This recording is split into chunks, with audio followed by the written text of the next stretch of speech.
हमारे channel the Z story में आपका स्वागत है।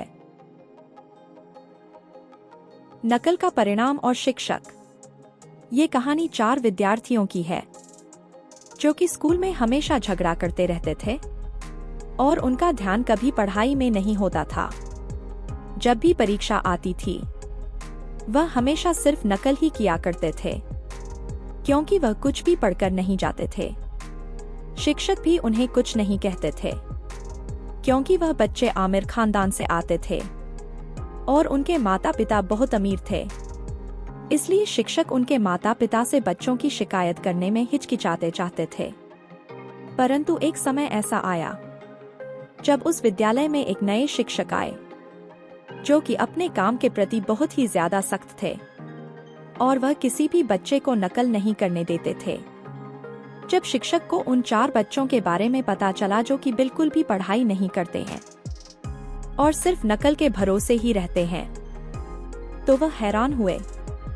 शिक्षक अच्छी तरह से जानते थे कि बच्चे ना समझ है, लेकिन अगर वह इसी प्रकार जीवन भर नकल के सहारे बने रहे तो वह कभी भी कामयाब नहीं हो पाएंगे और उनका जीवन बर्बाद हो जाएगा।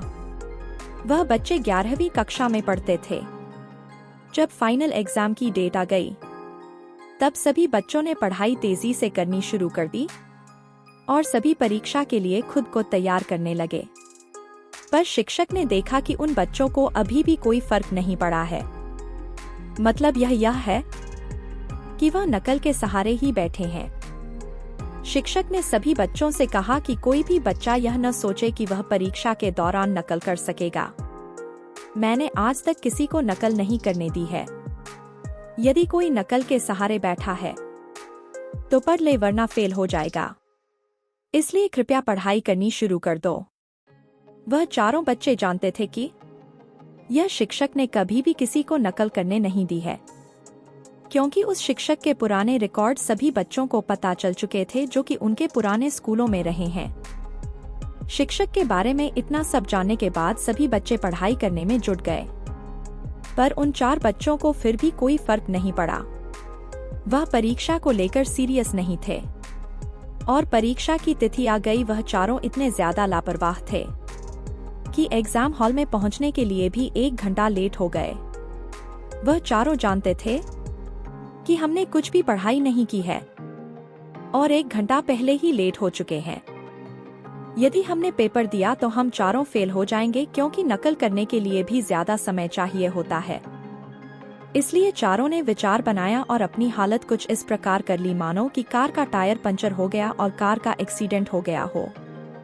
वह चारों एग्जाम हॉल में पहुंचे और उस शिक्षक से कहा, सर हमारी गाड़ी का एक्सीडेंट हो गया था क्योंकि टायर फट गया था, इसलिए हम लेट हो गए और हमारी यह हालत हो गई। कृपया हम आपसे रिक्वेस्ट करते हैं कि यह एग्जाम आप हमसे कुछ समय बाद ले लें ताकि हम ठीक भी हो जाए और एग्जाम भी अच्छी तरीके से कर सकें। शिक्षक को साफ नजर आ रहा था कि बच्चों का एक्सीडेंट नहीं हुआ है, उन्होंने खुद ही हालात इस प्रकार बनाई है।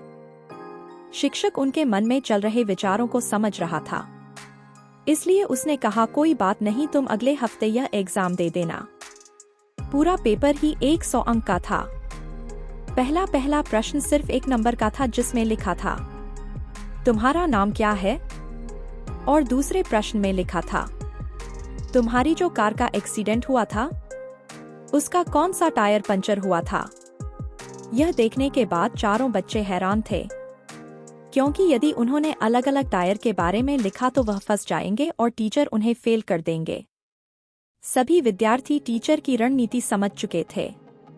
अब उन्हें अपनी सारी गलतियां याद आने लगी और वह सोचने लगे, काश हमने यह ड्रामा न किया होता और अच्छे से पढ़ाई करी होती। वह अब मजबूर थे और सभी ने टायर के बारे में लिखा, परंतु सभी ने अलग अलग टायर के बारे में बताया। और जब शिक्षक ने यह चेक किया तब शिक्षक ने चारों विद्यार्थियों को फेल कर दिया और ऐसा पहली बार हुआ था कि उन्हें फेल कर दिया गया हो। पूरे स्कूल में उनकी बदनामी होने लगी, सभी उनका मजाक उड़ाने लगे। उनके दोस्त आगे की कक्षा में चले गए और वह फेल होने के कारण उसी कक्षा में रह गए। उन्हें अपनी गलतियां इस प्रकार चुभ रही थी मानो कोई बुरा ख्वाब खत्म न हो रहा हो।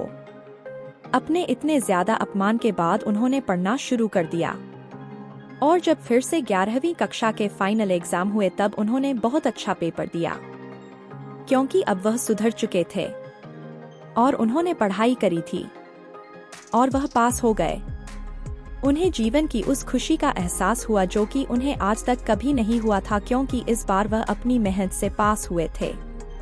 शिक्षक ने चारों को अपने पास बुलाया और उन्हें समझाया कि तुम्हारा 1 साल बर्बाद हुआ क्योंकि तुम लोगों की गलती थी, पर अब तुम मेहनत करना सीख गए हो और अब जीवन में तुम्हें कोई हरा नहीं सकता और तुम सफल होते रहोगे। नकल हमारे जीवन का शॉर्टकट है और सफलता कभी भी शॉर्टकट से नहीं मिलती। सफलता पाने के लिए हमें मेहनत करनी पड़ती है। यह बात विद्यार्थियों को अच्छी तरह समझ में आ चुकी थी, इसलिए उन्होंने शिक्षक को प्रणाम करके धन्यवाद किया और इस प्रकार चारों विद्यार्थियों का जीवन सुधर गया। नकल से हम पास तो हो जाते हैं लेकिन हमें वह अनुभव कभी नहीं मिलता जो हमें किताबों को पढ़कर मिलता है। हमें फिल्मों की सारी कहानियां इसलिए याद रहती है क्योंकि हमें उन्हें ध्यान से देखते हैं। अगर हम इसी तरह ध्यान से पढ़ाई करेंगे